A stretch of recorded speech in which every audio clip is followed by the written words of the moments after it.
Bertemu kembali dalam cerita dan pendaftaran secara automatik pengundi berusia 18 tahun ke atas telah pun diwartakan dan akan berkuat kuasa pada 15 Disember ini. Dan perkara itu dinyatakan dalam Warta Kerajaan Persekutuan bertarikh 1 Disember yang disiarkan Jabatan Peguam Negara. Dan kalau sebelum ini cadangan pindaan itu telah pun diluluskan pada mesyuarat kedua sesi kedua Parlimen ke-14 pada Julai 2019 namun tidak dilaksanakan lagi. Dan lebih 2 tahun akhirnya ia dapat dilaksanakan. Kejayaan ini dilihat bukan sahaja bagi pasukan anak muda di sebalik kempen Undi 18 tetapi buat semua anak muda dan untuk demokrasi negara. Tetapi perjalanannya bukan mudah.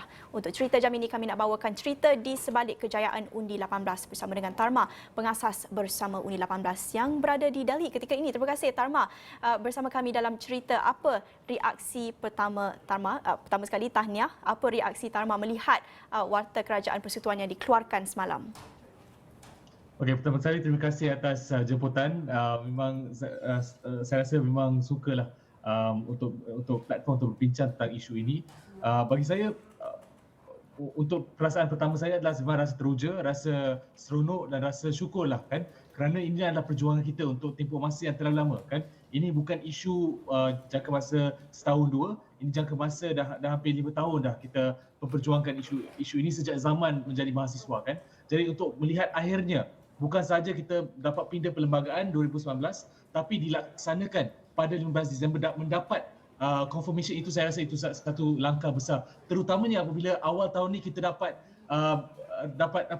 berita yang kurang elok atau kurang baik, iaitu SPR mengumumkan penangguhan sehingga September 2022 dan itu adalah tarikh yang paling awal yang mereka jangkakan mereka boleh laksanakan ya.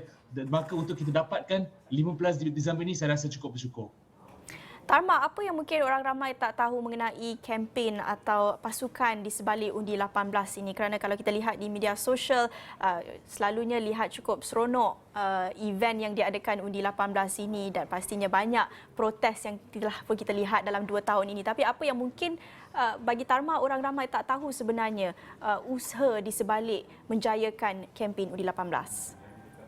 Saya rasa yang paling penting adalah saya rasa satu stigma yang ada, mungkin kita ramai yang cakap Undi 18 ini adalah pro pada pembangkang atau pro pada mana-mana pihak kan. Tapi saya nak tekankan atau mungkin ramai yang tak tahu bahawa dalam kumpulan tim Undi 18 sendiri yang menggerakkan usaha ini dari awal dulu, kita ada dari pelbagai parti, sama ada dari pelbagai pihak, sama dari Barisan Nasional, Pakatan Harapan, dari Perikatan Nasional, tak kisah, kita memang ada dalam kumpulan Undi 18. Kerana apa? Kerana untuk kita memperjuangkan isu ini dari segi perspektif perjuangan anak muda. Sebab itu bagi saya tak ada masalah untuk bekerjasama dengan YB Syed Saddiq, Datuk Seri Reza Berikan dan sekarang dengan YB Datuk Seri Peja. Kan tak ada masalah untuk kita bekerjasama untuk semua pihak demi anak muda, demi demokrasi negara. Saya rasa itu yang paling penting.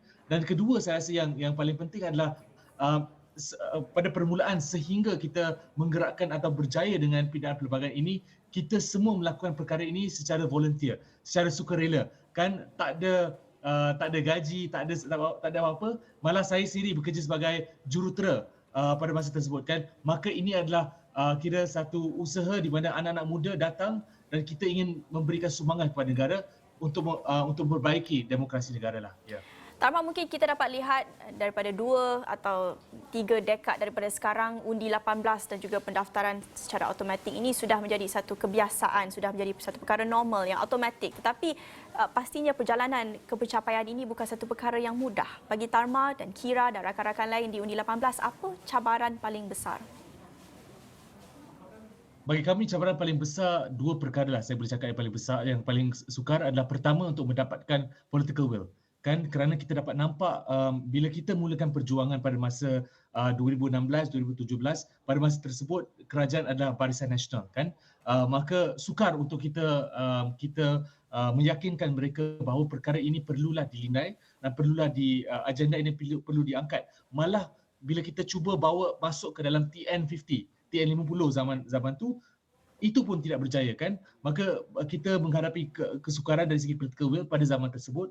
Tapi kita syukur kita ada beberapa juara dalam kerajaan baru, kerajaan PH, iaitu YB Syed Saddiq, kemudiannya kerajaan yang seterusnya dengan YB Reza Berikan dan sekarang dengan YB Datuk Seri Peja, dan kita dapat nampak bahawa adanya menteri-menteri KBS yang baru ini yang lebih bersemangat, yang ingin membawa isu ini ke dalam kabinet, yang akan membawa perbincangan-perbincangan ini bukan satu dari segi membawa pindahan itu kepada parlimen, dan seterusnya adalah untuk membawa pelaksanaannya pada tempoh masa yang sesuai.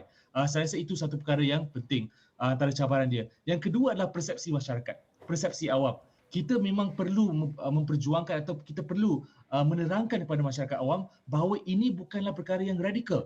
Malah ini perkara yang dah long overdue. Ya, kalau kita tengok dari segi konteks dunia, di mana kurang dari 10 negara yang ada umur mengundi 21 tahun dan ke atas. Maka ini adalah perkara yang kita perlu terangkan kepada rakyat bahawa kita sudah bersedia. Malah negara jiran seperti Thailand, Indonesia yang mungkin kita anggap sebagai sama taraf dengan kita, mereka pun telah lama menurunkan umur mengundi kan. Maka kita perlu terangkan kepada rakyat, inilah masanya, inilah masa untuk melibatkan semua dewasa, semua anak muda dalam demokrasi negara. Tarma banyak menekankan semangat bipartisanship ataupun keterbukaan untuk bekerja dengan semua parti. Bagi Tarma, adakah ini resepi kejayaan atau apa sebenarnya bagi Tarma faktor utama yang menjayakan kempen UD18 ini, dan apa mungkin antara tips yang Tarma boleh kongsikan bagi anak muda lain yang juga terlibat dalam social activism ataupun civil society yang juga ingin menjayakan isu masing-masing? Apa yang perlu ada, apa komponen paling penting atau resepi kejayaan bagi Tarma? Okey. Sebenarnya ini saya boleh berceramah lama. So tolong potonglah kalau saya terlalu lama bercakap. Tapi saya boleh katakan bahawa pertama sekali dari segi nak melihat satu perkara atau satu isu itu sebagai bipartisan itu teramat penting. Kerana kalau kita tengok dari segi Undi 18 itu sendiri, kita tidak boleh melihat anak muda itu sebagai satu monolit atau kita cakap semua orang berfikiran sama. Tidak. Kalau kita tengok dalam setiap statistik, setiap polling yang ada menunjukkan bahawa anak muda mempunyai pelbagai pandangan, pelbagai pegangan politik. Maka sebab itu kita memang bawa sebagai isu anak muda dan bukannya isu politik partisan. Dan kita akan melihat, saya rasa untuk GE15 bahawa anak muda juga mempunyai variasi dari segi pegangan politik mereka kan.